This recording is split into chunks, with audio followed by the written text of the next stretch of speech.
নিলাম, আমরা চেক করে দিলাম। Thank you.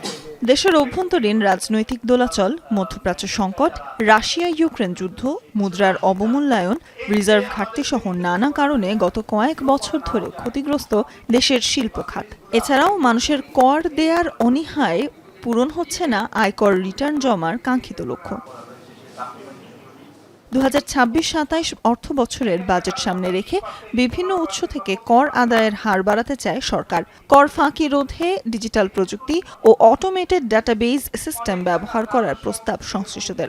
রয়েছে সব ধরনের তামাক পণ্যের দর বৃদ্ধির প্রস্তাব। এবার আবার 20 থেকে 30% ভলিউম যাবে। সোমবার রাজধানীর আগারগাঁওয়ের রাজস্ব ভবনে ব্যবসায়ীদের সঙ্গে 2026-27 অর্থ বছরের প্রাক বাজেট আলোচনায় অংশ নেন এনবিআর চেয়ারম্যান। ব্যবসায়ীদের আলোচনায় উঠে আসে এইচএস কোড জটিলতা, কাস্টমসে হয়রানির অভিযোগ ও খাত ভিত্তিক ভ্যাট ট্যাক্স কমানোর দাবি। আমি 110 টাকা মাল বিক্রি কইরা আমার 6.3 দিতে হইতে 150 টাকা।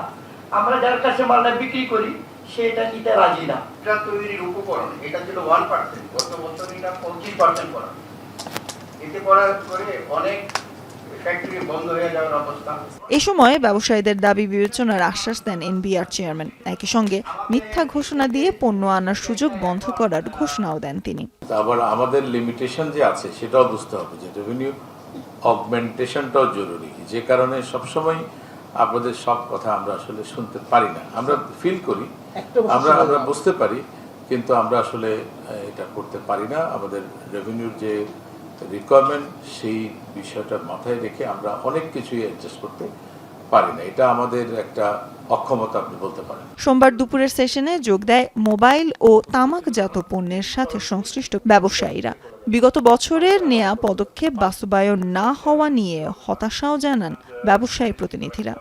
যদি এ নিয়ে না হয় এবং সেই বাস্তবতার পরিপ্রেক্ষিতে আমরা চাচ্ছি যে এই কাস্টমস পলিসিটা, আমাদের এই পলিসির মেয়াদটা বৃদ্ধি করা হোক।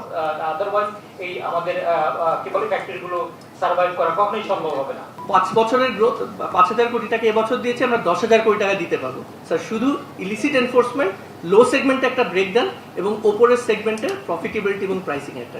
এ সময় মোবাইল ও তামাকজাত পণ্যের দেশে অনুপ্রবেশ কমানোর পাশাপাশি শুল্ক ফাঁকি দেওয়ার প্রবণতা পরিহারের আহ্বান জানান এনবিআর চেয়ারম্যান। আমাদের একটা রিকোয়েস্ট হচ্ছে এটা আমরা দ্রুত করতে চাই। সুলতানা স্বর্ণা, এখন, ঢাকা।